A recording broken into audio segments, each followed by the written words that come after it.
Di tanah yang diberkahi para nabi, berdiri sebuah masjid yang menjadi saksi sejarah iman dan doa jutaan manusia. Masjid ini bukan sekedar bangunan, ia adalah simbol harapan, keteguhan, dan kerinduan umat pada kedamaian. Di tempat inilah doa-doa dipanjatkan, dan dari tempat inilah harapan tentang kebebasan Baitul Maqdis terus hidup. Di balik dinding-dinding yang penuh cerita, Baitul Maqdis adalah rumah bagi tawa anak-anak, lantunan ayat suci, dan kehangatan masyarakat yang saling menguatkan. Anak-anak Baitul Maqdis tetap belajar mengaji, tetap bermain, tersenyum, meski dunia di sekitar mereka tak selalu ramah. Di sana kita belajar bahwa bahagia bukan berarti tanpa luka, tapi tetap memilih bersyukur meski dalam keterbatasan. Baitul Maqdis bukan hanya tentang konflik, Baitul Maqdis adalah tentang kehidupan, tentang cinta, tentang manusia yang tetap memilih berbuat baik. Namun, sejak 7 Oktober, dunia kembali menyaksikan betapa rapuhnya rasa aman di tanah Baitul Maqdis. Rumah-rumah runtuh, keluarga terpisah, tangis anak-anak terdengar di antara debu dan reruntuhan. Banyak mimpi terhenti, banyak pelukan tak sempat terucap. Di tengah gelapnya keadaan, mereka bukan hanya kehilangan tempat tinggal, tapi juga kehilangan rasa aman yang seharusnya dimiliki setiap manusia. Dan kepada dunia, Baitul Maqdis seakan bertanya, apakah tangisan kami terdengar? Namun Baitul Maqdis tidak pernah benar-benar menyerah. Di antara puing-puing doa tetap dilangitkan. Di tengah luka senyum masih dihadirkan. Mereka percaya bahwa janji Allah itu nyata. Bahwa kebebasan bukan hanya sekedar mimpi, tapi kepastian yang sedang menunggu waktu. Hari ini kita mungkin belum bisa berada di sana, tapi doa kita bisa sampai ke langit Baitul Maqdis. Dan dari tempat ini, mari kita kirimkan satu pesan sederhana. Baitul Maqdis tidak sendiri, Baitul Maqdis tidak dilupakan, dan Baitul Maqdis akan bebas.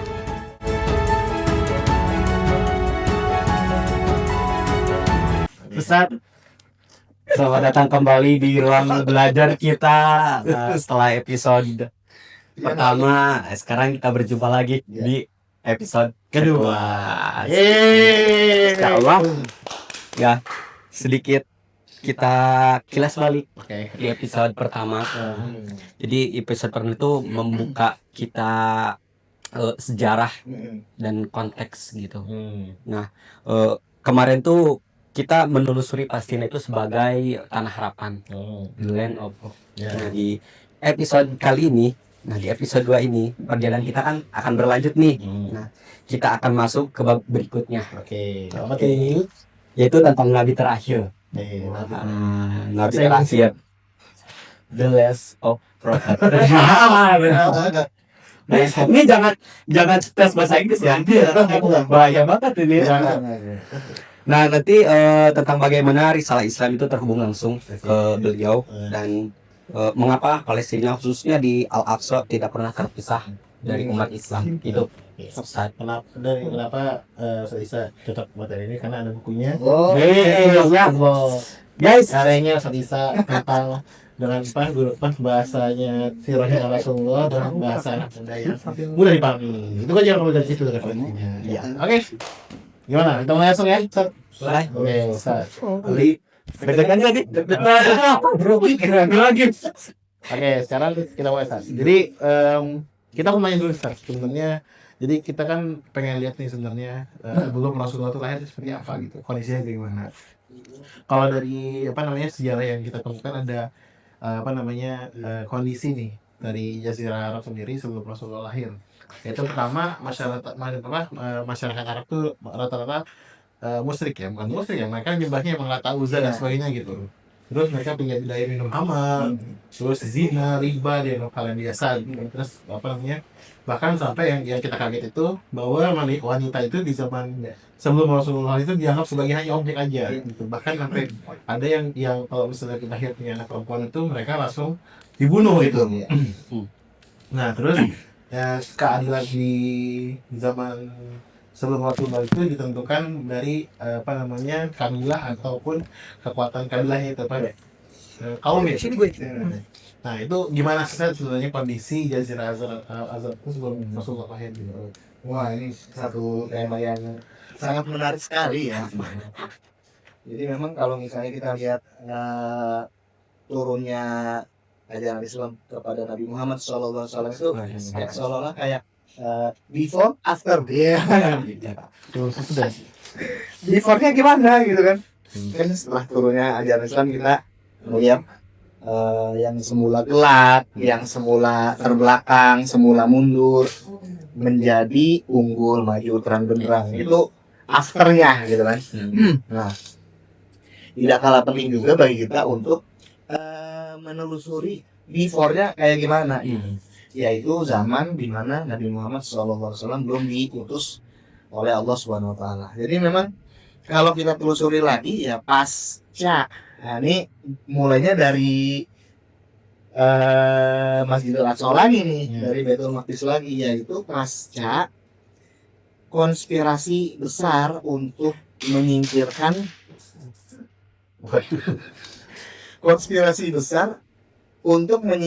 Nabi Isa alaihissalam, ya, yang memang dalam istilah atau penyebutan yang lain Yesus Kristus. Yesus. Ya. Jadi kalau itu cuma penyebutan nama beliau dalam beragam bahasa aja sebenarnya. Kan kalau kita mengikuti penyebutan dalam Al-Qur'an Isa bin Maryam kan gitu. Isa Al-Masih, Isa putranya Maryam. Nah, figur yang sama itu dalam bahasa Yunani jadi Yesus gitu. Itu penyebutan bahasa aja, Yesus. Kalau dalam bahasa Ibrani dan bahasa Aramaik itu Yeshua. Dia itu Kayak Tiongkok. dari ini kan bahasa Tionghoa gitu sih. Nah, kalau dalam bahasa Aramaik dan bahasa Ibrani itu Masih. Masiah.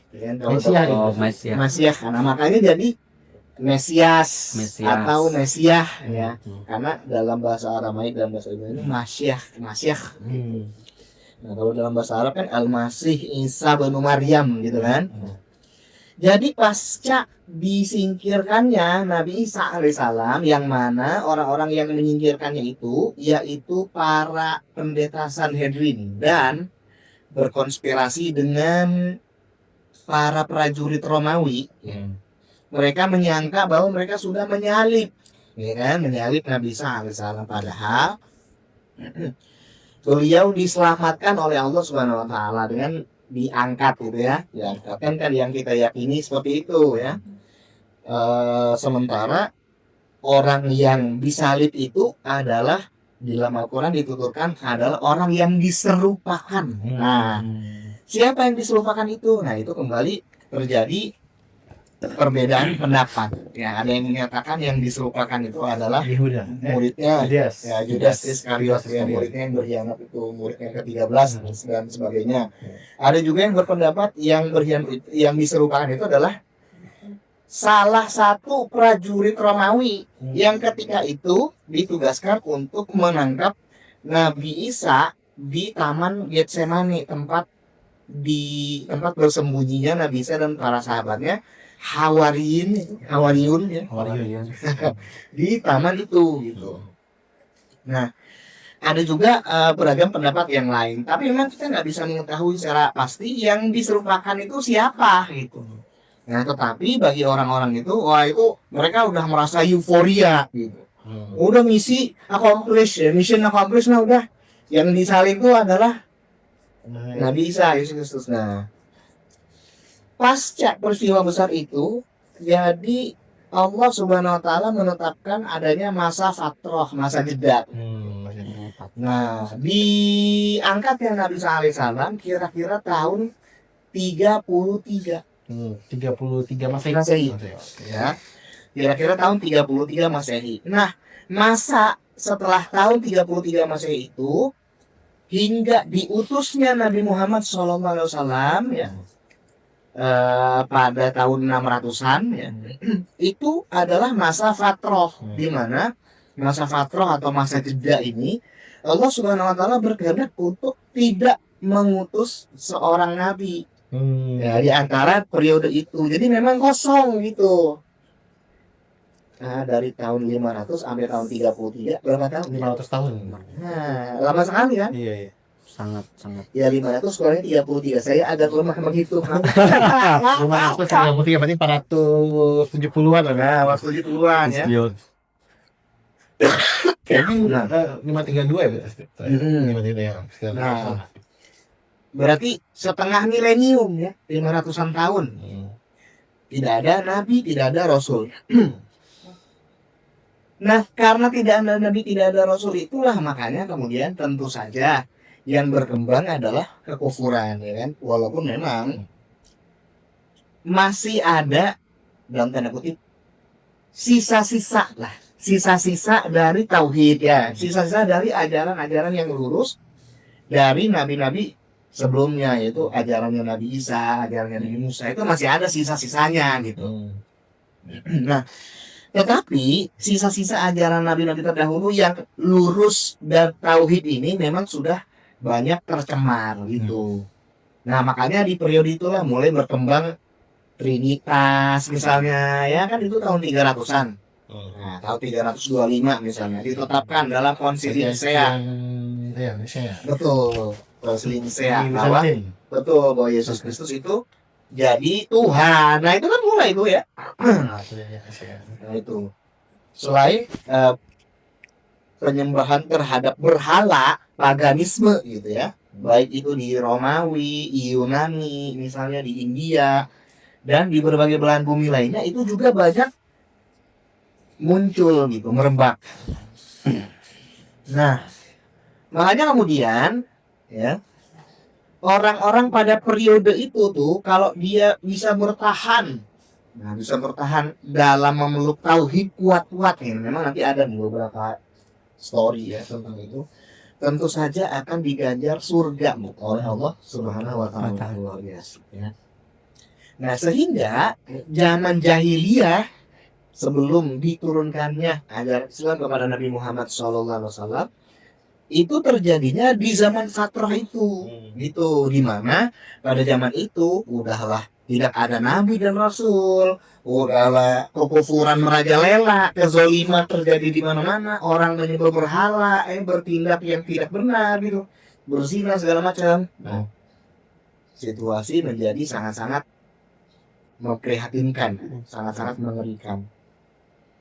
Nah, situasi itu tentu saja kemudian berubah, ya kan, harus ada perubahan loh. Iya. Ya. Wind of change. Angin perubahan.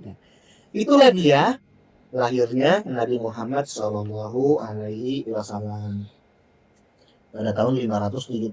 Nah, beliau dilahirkan kemudian diutus menjadi Nabi dan Rasul. Nah, saat itulah ya perjuangan beliau ini menjadi kayak semacam titik balik dunia ya, yang mana sebelumnya itu jahiliyah berubah, berganti, merevolusi menjadi cahaya Islam gitu. Nah, ada satu yang menarik nih story ya untuk session ini, itu adalah terjadinya sebelum diutusnya Nabi Muhammad SAW. Itu ada seorang tokoh ya, namanya Zaid bin Amru. Oh, tahu. Ya, Zaid bin Amru. Zaid bin Amru. Nah, kalau misalnya kita lihat Zaid bin Amru ya, misalnya kalau misalnya kita coba lihat sebelum itu ya, di Jazirah Arab sendiri tentunya kekufuran atau kejahilian itu tidak serta-merta terjadi begitu saja, tetapi ada awal mulanya. Nah, ini nih ya, awal mulanya. Ya kan, kayak misalnya kalau misalnya pada periode Nabi Adam dulu ada kasus pembunuhan pertama oleh Qabil. Ada kasus zina pertama, ya. Zina pertama. Ada kasus penyembahan berhala pertama, itu zamannya Nabi Nuh, ya, bukan Nabi Nuh. Nah, di Jazirah Arab ketika itu ya, umumnya mereka bertauhid sebenarnya. Kenapa? Karena memang di situ ada Ka'bah, ajaran Nabi Ibrahim sama Nabi Ismail tersebar luas. Ya, itu abad-abad berapa? Abad-abad kedua, abad ketiga misalnya. Nah, artinya mereka bertauhid umumnya tuh. Kenapa? Sebab ngikutin ajaran Nabi Ibrahim sama Nabi Ismail. Ya, apalagi di Mekah tuh, tauhidnya kencang sekali. Mereka menyembah Allah Subhanahu wa taala gitu. Nah, hal ini juga terjadi misalnya di wilayah-wilayah Jazirah Arab lainnya. Tetapi kemudian kalau sekalian, kira-kira di abad keempat itu tahun 300-an ya. Nah, tahun 300-an Masehi muncullah seorang pria. Ya, muncullah seorang laki-laki ya. Ini ada efek dosa jariah nih di sini. Ada efek pelopor nih ya. Harus kita perhatikan nih nanti kawan-kawan sahabat Al-Muttaqin juga ya. Mudah-mudahan story ini jadi semacam pengingat ya buat kita semua. Jadi ada seorang laki-laki itu namanya Amru bin Luwai Al-Khuzai ya. Dia hidup kira-kira di abad keempat Masehi tahun 300-an. Ratusan tahun sebelum Nabi Muhammad SAW dilahirkan di tahun 500. Berarti 200 tahun sebelum Nabi Muhammad SAW kira-kira segitu ya. Nah, Amru bin Luwai ini dari Bani Khuza'ah yang menguasai Mekah, yang menguasai pemerintahan dan otoritas tertinggi di kota itu gitu. Nah, dia inilah yang pada suatu kali dia ini berdagang. Ya, berdagang ke negeri Syam. Dalam perjalanan dia kemudian melihat suatu kaum sedang menyembah patung, menyembah berhala ya. Nah, ini yang saya masih bertanya-tanya sampai sekarang. Ada orang emes Kamu nyembah patung itu lagi sujud depan patung. Kayaknya kok dia tuh kagum gitu loh. Sama orang nyembah patung kagum gitu kan. Wah, nyembah patung, ya. Kayak orang boleh juga nanti. patung. Waduh, luar biasa. Karena kenapa? Karena dia ngerasa kota Mekah itu kan kering, gersang ya. Nah, maka kemudian dia samperin. Pak, nyembah apa Pak? Nyembah patung, ini Hubal katanya gitu. Hubal itu adalah sembahan orang Amalik. Satu negeri gitu di rute antara Mekah dan Syam gitu. Nah, kemudian dia tanya, ini kenapa kau nyembah patung? Iya, patung ini bisa mendatangkan banyak kebaikan kepada kita, menumbuhkan tanaman-tanaman untuk kita bisa nantinya mendapatkan bahan makanan dari situ. Selain itu bisa menurunkan hujan. Menurunkan hujan? Ya. Makin Ya. Oh iya, makin dia tertarik gitu, Iya. makin amazed. Oh, bisa menurunkan hujan ya gitu. Boleh nggak ini saya bawa? Kata dia. Saya bisa mau bawa. Ya. karungin dasar ya. Orang sekali lagi sama situ kok bawa. Iya maksudnya yang ini lagi dipakai ya kali aja ada cadangan gitu. Kalau aja ada patung yang lain gimana? Oh ada, tapi tangannya buntung nggak apa-apa. Nah gitu.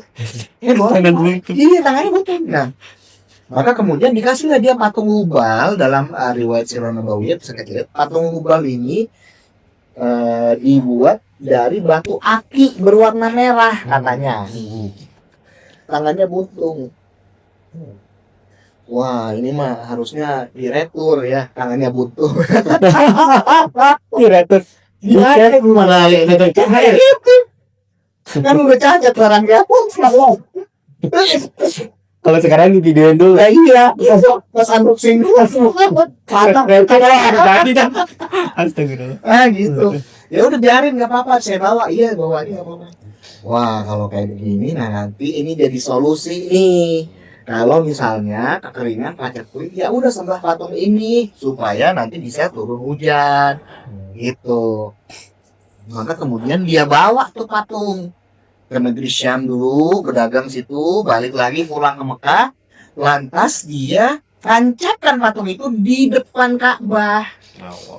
dan dengan segala karisma yang dia punya, dengan segala otoritas dan pengaruh yang dia punya, lalu dia umumkan kepada semua orang di Mekah itu, ayo nih sembah patung ini, gitu. Kenapa? Karena dia bisa menurunkan hujan barokah. Nggak harus berhenti nyembah Allah, nggak harus loh. Dahsyat ya. Sembah Allah, sembah aja, ya. Sembah aja. Allah itu Tuhan semesta alam, iya. Tapi sembah nih patung untuk ini untuk jadi semacam penghubung gitu. Makanya dalam ayat Al-Quran, wala in sa'altahum man khalaqas samawati wal ardi la yaqulunna Allah. Kalau kamu bertanya kepada mereka, wahai Muhammad, siapa yang menciptakan langit dan bumi? Mereka akan jawab Allah. Tetap Allah itu mah diakui sama mereka bahwa dia pencipta langit dan bumi, dia itu Tuhan semesta alam, Tuhan yang esa. Tetap itu mah orang-orang Arab jahiliyah juga paham, ngerti itu. Tapi kayaknya cuma nyembah Allah doang kurang tepat, kurang lengkap gitu. Tambahin lagi. Iya. Nah, biar cepet makbulnya gitu, biar cepet ya udah ada perantaranya ini si patung ini. Makanya akhirnya nyembah patung juga di samping menyembah Allah Subhanahu wa taala. Siapa yang memerintah pertama kali? Si Amru bin Luwai itu. Bahkan Amru bin Luwai juga dia membuat tradisi-tradisi atau ritual-ritual dan pemikiran-pemikiran baru yang tidak pernah diajarkan oleh Nabi Ibrahim dan Nabi Ismail alaihi wasallam. Seperti misalnya dituturkan dalam Al-Quran itu ada Bahirah, Saibah, Ham, dan Wasilah. Nah, apa itu? Itu adalah pemikiran-pemikiran jahiliyah yang Allah nggak pernah mengajarkan itu, tapi diada-adakan oleh si Amru bin Luwai itu. Apa itu tadi? Kayak misalnya Bahirah misalnya. Bahirah itu ya ternyata adalah unta. Satu unta betina yang kalau misalnya unta ini udah melahirkan ya 10 kali gitu, dia udah melahirkan anak 10 kali, maka unta ini tidak boleh diapa-apain lagi. Misal nggak boleh ditunggangi gitu, nggak boleh disuruh membawa barang. Kalau disembelih kan? Nggak boleh diapa-apain, disembelih termasuk disembelih. Ya karena apa? Karena unta ini dalam tanda kutip sakral gitu, keramat, didewakan apa gimana ya kan? Nah, udah artinya dia ya udah nggak usah diapa-apain, biarin dia makan gitu. Nah, Bahira begitu. Wasilah lain-lain. Kalau wasilah kambing ya. Kemudian Ham juga kambing jantan yang kalau misalnya itu ada gitu-gitu syarat-syaratnya. Kalau misalnya ini udah berapa kali ngelahirin, ntar dia nggak boleh diapa-apain. Nah, gitu-gitu tuh. Siapa yang mengajarkan? Nggak ada. Itu yang mengajarkan bukan Allah dan Rasulnya, tapi akal-akalan dan ritual-ritual kosong dari si Amru bin Luwai itu. Bahkan Amru bin Luwai juga dia mengajarkan cara untuk talbiyah ketika tawaf dengan bacaan yang baru. Kan kalau tawaf tuh labbaik Allahumma labbaik la syarika lak labbaik Masya Allah. innal hamda wa ni'mata laka wal mulku la syarika lak dan seterusnya. Sama dia agak dipelesetin dikit ya. Itu labbaik Allahumma labbaik la syarika lak labbaik tamlikuhu wa ma malak. Nah, begitu ada tambahan itu. Jadi kan kita mengesahkan Allah kan bacaan talbiyah itu. Tapi ditambahin kecuali ya serikat atau sekutu yang dimiliki oleh Allah Subhanahu wa taala. Itu siapa sekutu? Ya itu sih patung-patung. Jadi soalnya Allah tuh punya sekutu gitu. Iya. Berarti kondisinya masyarakat Arab itu benar-benar kayak musyrik banget gitu ya. Betul. Oke, berarti kita udah mulai paham. Sekarang kita lanjut ke slide berikutnya, Ustaz. Jadi tadi kan kondisi Rasulullah gitu, Ustaz. Kita juga ada melihat bagaimana tadi kita juga ada sebutin tuh tentang kondisi tadi kan Yesus tadi kan. Iya. Berarti kan waktu itu memang negeri Palestina bukan negeri Palestina sih, Baitul Maqdis atau Tanah Harapan itu sebelum Rasulullah itu memang ternyata dikuasain oleh Romawi. Iya. Itu adalah Romawi Timur lebih tepatnya itu di mana ibu kotanya adalah Bizantium. Di mana agama resmi itu adalah agama resmi Kristen yang tadi di tahun 300 ya. Nah, terus di mana kondisi di Baitul Maqdis, di Tanah Harapan itu terjadi diskriminasi buat kaum Yahudi. Bahkan yang waktu itu kan Israel tadi kan sudah sempat dibahas tuh di episode sebelumnya tuh. Iya. Mereka tinggal di sana, terus akhirnya diusir, ya kan? Terus akhirnya di situ mereka terjadi perbedaan kasta dan sebagainya. Nah, sekarang kita masuk ke tentang diangkatnya Muhammad sebagai Rasulullah. Tepatnya setelah Rasulullah ini tadi kan udah lahir tuh, Iya. menjadi pembeda gitu. Betul. Nah, dengan kondisi tadi yang disebutkan, akhirnya Rasulullah itu menyendiri tuh ke Gua Hira. Iya. Sampai datanglah ini salah tulisannya Al-Alaq. Nah, dapatlah wahyu pertama tentang kita disuruh untuk melihat, bacalah baca dan tidak lama kita di sini diperintahkan untuk berdakwah. Ada ayat berikutnya tentang Al-Muddatsir. Nah, yang menariknya Ustaz, ini yang kita mau tanyakan sekarang, Ustaz. Ternyata kita tuh melihat ada hubungan, Ustaz. Sejak Rasulullah pertama kali diangkat jadi Muhammad diangkat sebagai Rasulullah, yaitu ketika turunnya surat Al-Muzammil. Al-Muzammil ini kan dalam ayat itu kan, saya nggak hafal bahasa Arabnya, jadi saya baca ini. Jadi, wahai orang-orang yang muslimun, bangunlah untuk sholat pada malam hari. Saya kasih highlight. Nah, ketika di sini udah disuruh sholat, padahal kan ini kan masih awal nih, belum ada sholat seperti apa gitu. Kok udah disuruh sholat gitu kan? Iya. Nah, ternyata sholat ini kan menghadap kiblat, salah satu syarat Islam. Nah, ternyata ketika terjadi kondisi yang sangat parah tadi itu, Rasulullah tuh disuruh mengingat tentang Tanah Harapan itu, yang mana kiblatnya umat muslim sebelum seperti saat ini itu ke Masjidil Aqsa. Nah, ini sekarang pertanyaan. Ketika tadi Rasulullah disuruh berdakwah tuh, perintah pertamanya kan dakwah, baru nanti sholat dan sebagainya gitu. Nah, kenapa sih di tahap awal Rasulullah dakwah itu harus secara sembunyi-sembunyi dulu? Nah, itu bagaimana? Itu bridging tadi. Ada skill komunikasi berarti di situ. Iya, jadi memang kalau misalnya kita melihat diutusnya Nabi Muhammad SAW itu memang adalah sebuah peristiwa yang sangat luar biasa sekali, menakjubkan ya. Terjadi pada bulan yang menakjubkan juga, diutusnya oleh utusan yang menakjubkan juga, itu malaikat Jibril alaihissalam ya. Kitab yang diturunkan juga adalah kitab yang awesome ya kan, yang amazing, yaitu kitab Al-Quran gitu. Nah, nabinya juga nabi yang paling amazing ya. Amazing Rasulullah ya.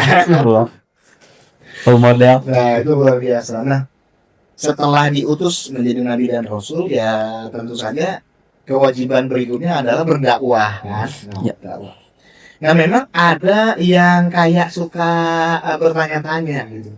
Kan kewajiban sholat itu baru diperintahkan setelah Isra dan Mi'raj tuh, ya kan? Yaitu pada kira-kira menjelang hijrahnya Nabi Muhammad SAW, kira-kira tahun ke-11 kenabian gitu.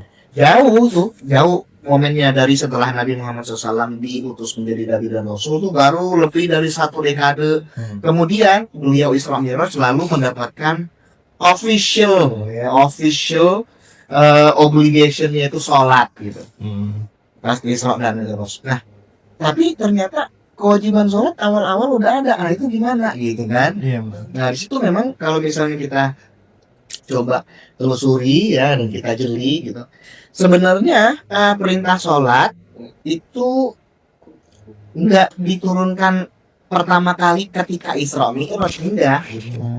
Tetapi sejak awal Nabi Muhammad SAW diutus ya sebagai Nabi dan Rasul, Allah Subhanahu Wa Taala memang sudah memerintahkan sholat, udah. Ya, walaupun memang sholatnya tidak seperti sholat yang kita sekarang amalkan. Karena apa? Karena memang ketika itu perintah sholat awal-awal ketika yang tadi surat Al-Muzammil ya, diperintahkan oleh Allah untuk sholat, bangun dan sholat, itu menurut penjelasan para ulama itu 2 rakaat gitu, 2 rakaat, dan waktunya itu belum 5 waktu seperti sholat yang kita amalkan hari ini pasca Isra Mi'raj ya. Tapi sholatnya itu dua waktu, Hmm. di pagi dan petang gitu. Nah sehingga kalau misalnya kita lihat ya, perintah sholat itu sejak awal sudah ada, dan ketika itu kiblatnya, nah ini tentu saja selalu berhubungan dengan Masjidil Aqsa juga ya. Nah pada awal-awal perintah sholat diturunkan gitu, dan Nabi Muhammad SAW melaksanakan sholat ketika awal-awal baru diutus menjadi Nabi dan Rasul. Beliau sholatnya menghadap ke Baitul Maqdis gitu ya, ke Baitul Maqdis atau ke Masjidil Aqsa gitu. Nah baru kira-kira setelah hijrah, kira-kira 17 bulan gitu setelah hijrah ya ke Madinah ya, hijrah ke Madinah, barulah kiblat itu oleh Allah Subhanahu wa taala diperintahkan supaya dipindahkan arahnya ke Masjidil Haram gitu. Jadi memang lama itu proses proses pemindahan kiblat gitu ya, memang cukup makan waktu tuh. Nah sehingga bisa kita lihat memang bahkan semenjak kecilnya ini Nabi Muhammad SAW itu memang sudah memiliki relasi gitu dengan tanah yang dijanjikan ini, tanah harapan itu, yaitu Masjidil Aqsa itu. Kenapa? Karena jadi kalau sekalian kan, kalau misalnya di Asia ya, di Asia nih, misalnya kita lihat Asia itu ada yang namanya jalur sutra ya, Silk Road. Kalau misalnya kita ingat itu dalam pelajaran sejarah SMA atau SMP gitu, itu ada tuh dipelajari jalur sutra, itu jalur dagang kuno yang menghubungkan Cina, Asia, Mongolia gitu sampai ke Timur Tengah gitu, bahkan sampai ke Eropa juga tuh jalur sutra itu. Nah ternyata jalur dagang bukan cuma itu ya, di sekitaran Jazirah Arab itu ada juga jalur dagang namanya jalur dupa.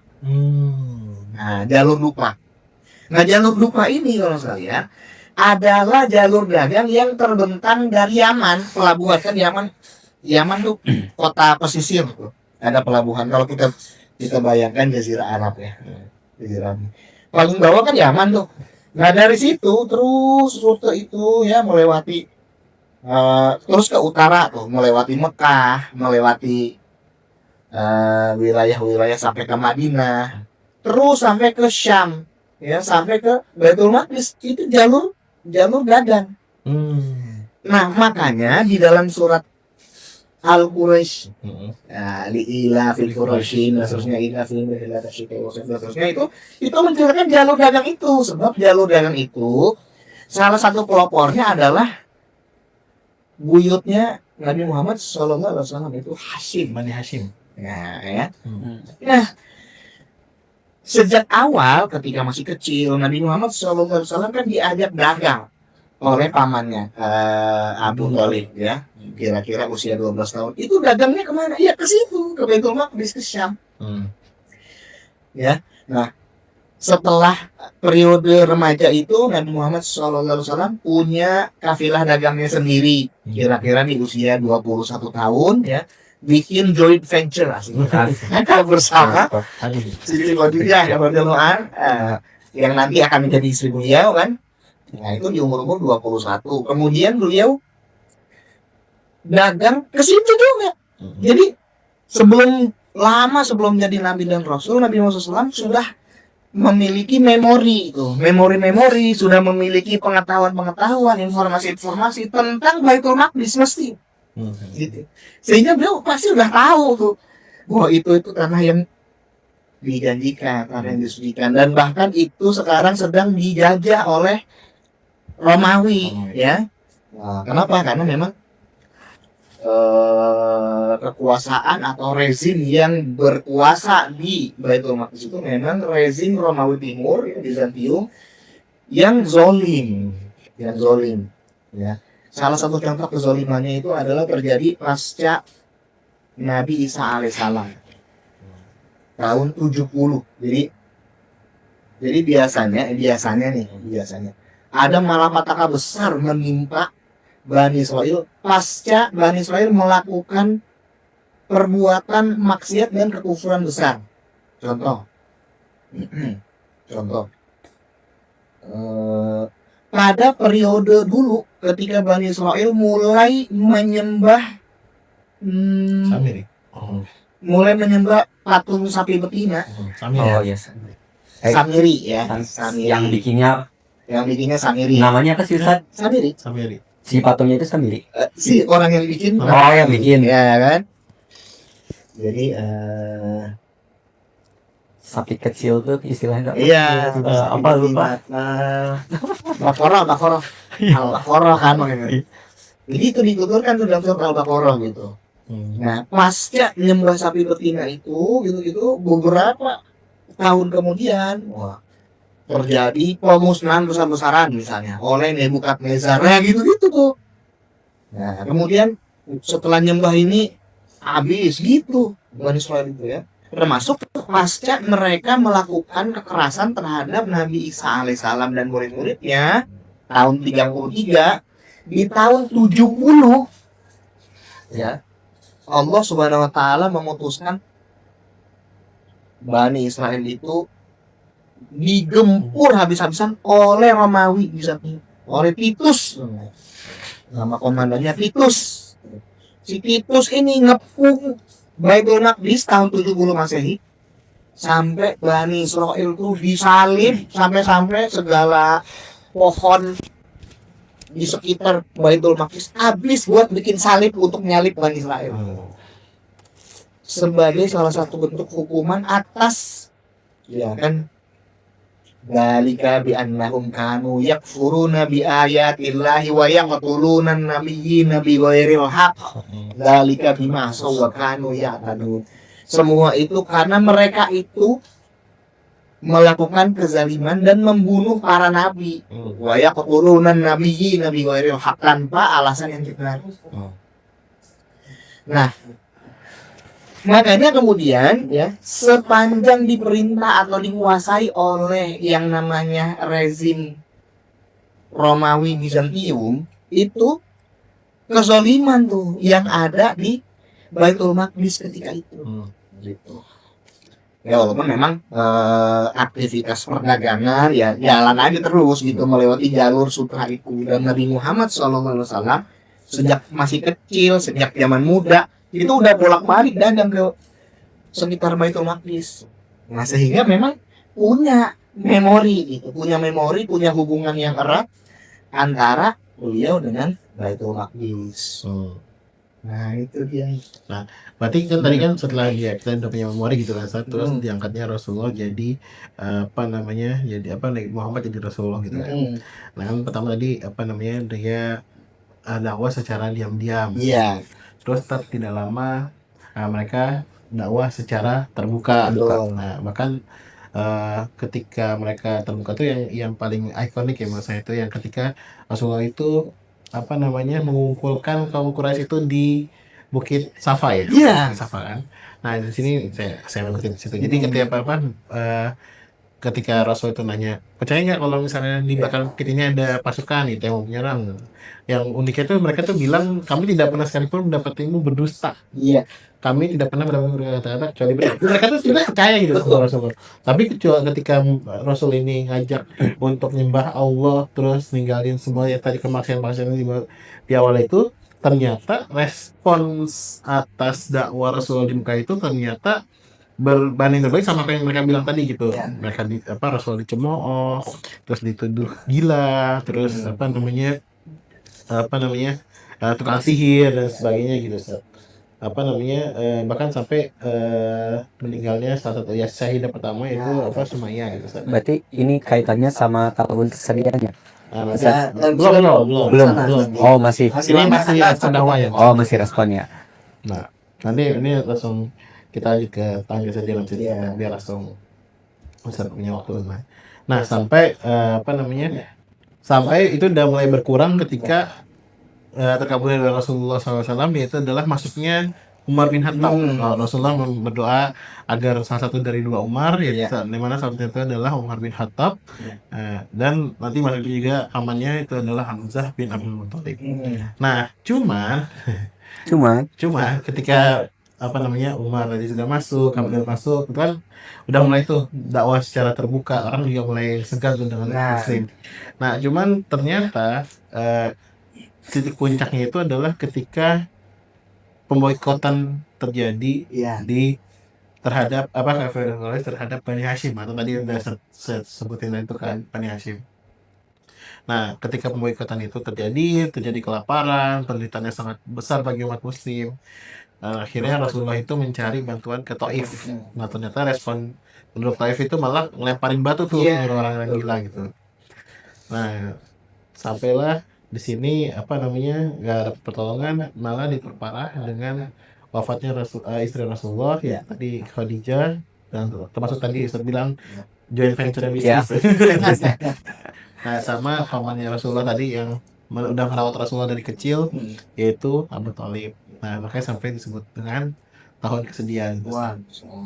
Nah, sebenarnya sih kita mau maksudnya di tahun kesedihan itu kenapa separah apa sih kegalauan Rasulullah ketika mengalami ini? Lalu ada tanya nggak kayak gitu? Lebih ke prakteknya sih. Dulu beliau tuh seperti apa ketika depresi gitu sih. Dan kalau dikorelasikan sama sekarang kan mungkin kenakalan remaja atau apa. Nah, dulu beliau depresi apa dan prakteknya untuk menyembuhkan itu tuh seperti apa, Ustaz? Jadi memang dakwah adalah satu tindakan yang menjadi khas bagi para nabi dan rasul. Kenapa? Karena memang tugas utama para nabi dan rasul itu ya dakwah. Sehingga ketika sekarang hari ini misalnya kita dakwah, pada hakikatnya berarti kita mewarisi aktivitas para nabi dan rasul semenjak Nabi Adam alaihissalam hingga Nabi Muhammad SAW. Aktivitas utamanya adalah dakwah. Nah, pada awal-awal diutus menjadi nabi dan rasul, 3 tahun pertama dakwah secara sembunyi-sembunyi, ya. Nah, maksud dakwah secara sembunyi-sembunyi di sini, orang sekalian, bukan berarti Nabi Muhammad SAW menyembunyikan ajarannya, bukan begitu. Dibisikin. Bukan berarti beliau menyembunyikan risalah, nggak disebarkan kepada orang lain, bukan berarti seperti itu maksud sembunyi-sembunyi di sini, ya. Tetapi maksud sembunyi-sembunyi di sini itu adalah beliau tetap berdakwah kepada setiap orang secara terbuka, secara lurus dan lantang gitu. Tetapi secara komunal beliau tidak mengungkapkan siapa saja orang-orang yang telah mengikuti risalah beliau, yang telah mengikuti ajaran beliau, yang telah masuk Islam. Karena kan ketika dakwah Nabi Muhammad SAW mulai bergerak tuh, kan mulai masuk Islam satu masuk Islam tuh. Misalnya saja Abu Bakar Siddiq, ya. Abu Bakar Siddiq itu Masya Allah itu amal jariahnya luar biasa. Kenapa? Karena hampir semua sahabat-sahabat besar yang kita kenal hari ini sebagai sahabat-sahabat Nabi Muhammad SAW yang sangat terkenal, ya bahkan 10 sahabat yang dijamin surga, itu adalah karena dakwahnya Abu Bakar Siddiq, Utsman bin Affan, Abdurrahman bin Auf, Thalhah bin Ubaidillah, Zubair bin Awam, itu semua kontakannya Abu Bakar Siddiq. Subhanallah, dia luar biasa. Nah, beliau juga banyak memerdekakan budak tuh, yang kemudian budak-budak itu karena merasa bersyukur masuk Islam gitu kan. Bilal. Nah, ajaran Islam tersebar, tetapi orang-orang nggak pada tahu siapa-siapa aja orangnya, nggak pada tahu. Makanya maksud dakwah secara sembunyi-sembunyi itu adalah seperti itu. Nabi Muhammad dan umumnya kaum muslimin awal ya pada saat itu tidak membuka identitas, aku loh pengikutnya Nabi Muhammad loh, enggak, dia enggak membuka identitas dulu, enggak, sehingga umumnya orang hanya mendengar sekarang ini udah ada ya Muhammad yang mengaku bahwa beliau seorang nabi, yang didengar tuh itu gitu. Jadi message-nya aja yang didengar, sementara siapa-siapa orangnya gitu masih belum tahu. Nah, itu nggak banyak orang tahu. Paling-paling yang populer aja Abu Bakar, orang udah pada, karena beliau ya bangsawan gitu kan, ya dituakan, ya dihormati, ya berkarisma, makanya orang udah pada tahu bahwa oh ini sahabatnya Muhammad nih gitu. Sementara ya sahabat-sahabat yang lain itu mereka umumnya identitasnya masih tersembunyi bahwa mereka itu seorang muslim. Itu maksud dakwah secara sembunyi-sembunyi. Bukan berarti menyembunyikan ajaran agama atau menyembunyikan seruan dakwah, enggak. Dakwah disebarkan secara masif dari orang ke orang ya. Bahkan kan Nabi Muhammad seperti tadi disebut Mas Zarfan di Bukit Sofa tuh kan itu lantang tuh diserukan secara lantang. Itu kan di periode itu, di periode dakwah sembunyi-sembunyi. Nah, lalu setelah 3 tahun, ya nih setelah 3 tahun Allah berfirman dalam surat Al-Hijr ayat 94, fasda bima tu'maru wa a'rid 'anil musyrikin.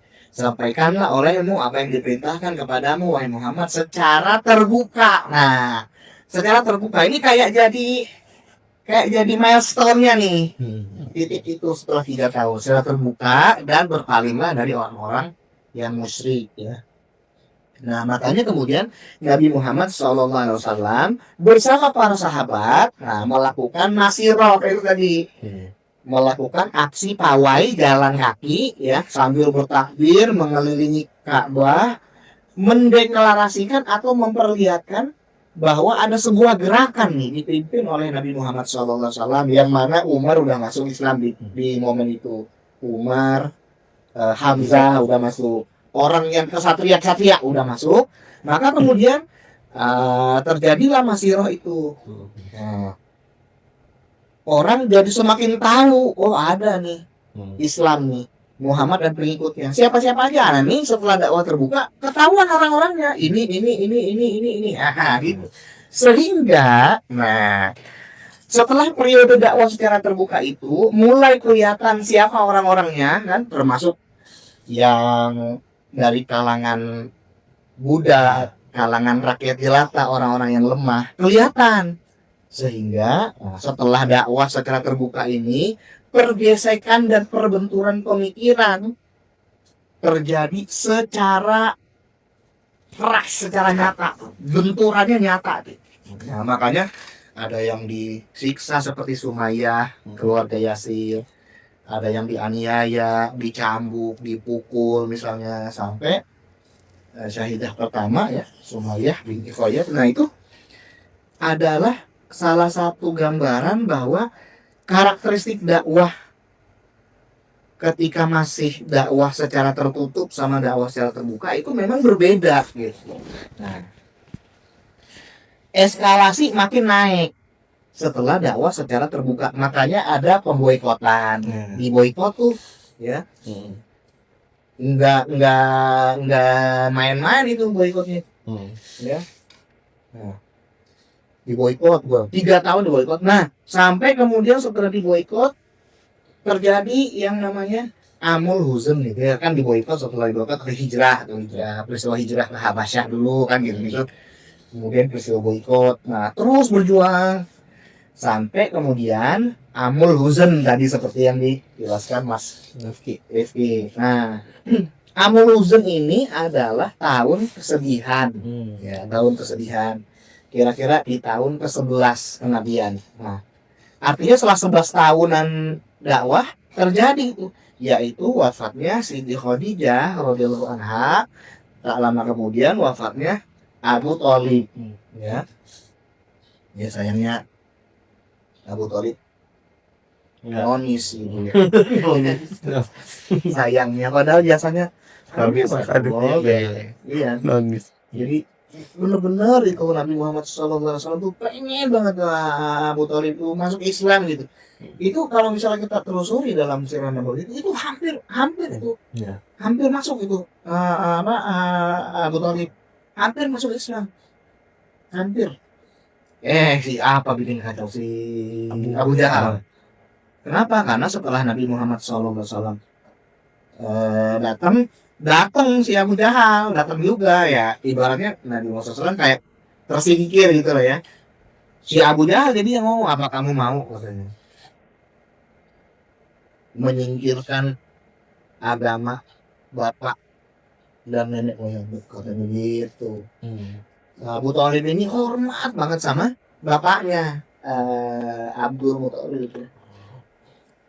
Dapat omongan begitu ya jadi nggak jadi itu karena kurang asap memang itu. Tinggal Dikit lagi gitu. lagi. Nah itulah makanya ya dapat siksa di akhirat yang paling ringan. Seringan-ringannya ya, seringan-ringannya. Tapi harus neraka. Aduh, yang katanya baranya itu kalau yang di kaki yang mendidih kepala. Itu ringan, segitu ringan. Padahal, aduh itu. Mau nanya nggak sebelum ini apa namanya sejam misalnya tentang tahun kesedihan. Kalau nggak ada gue yang nanya. Iya. Giliran dah. Silakan. Cuma bentar. Kalau pas Nabi jadi imam tuh di mana sih, Ustaz? Oh, entar. Tapi Belum ya? terjawab tuh. Jadi memang sedih sekali Nabi Muhammad SAW ya pasca Abu Thalib sama Siti Khadijah wafat. Sebab keduanya adalah benteng pelindung tempat beliau menyandarkan segala keluh kesah. Makanya kemudian Allah Subhanahu Wa Taala sebenarnya bisa dibilang Isra Mi'raj itu kayak studi tour karya wisata gitu ya. Terkait Kan untuk menghibur sebenarnya, untuk memberikan semacam Allah memperlihatkan sebagian dari kuasanya di momen Isra Mi'raj itu. Coba tidak pernah ada nabi itu mendapatkan momen kayak gitu kan. Nah, Isra Mi'raj itu sendiri sangat ajaib sekali dan itu menjadi penghiburan bagi Nabi Muhammad Sallallahu Alaihi Wasallam. Pas Tat, itu bridgingnya tentang Isra Mi'raj, karena di chapter berikutnya, di episode berikutnya nanti di chapter 3 kita akan A Journey of Hope. Itu tentang perjalanan Isra Mi'raj itu sendiri. Jadi teman-teman yang masih puasa masih nggak belum batal. Nah, apa namanya? Saksikan terus itu The Land of Hope ini buat teman-teman yang nanti mau tanya-tanya juga.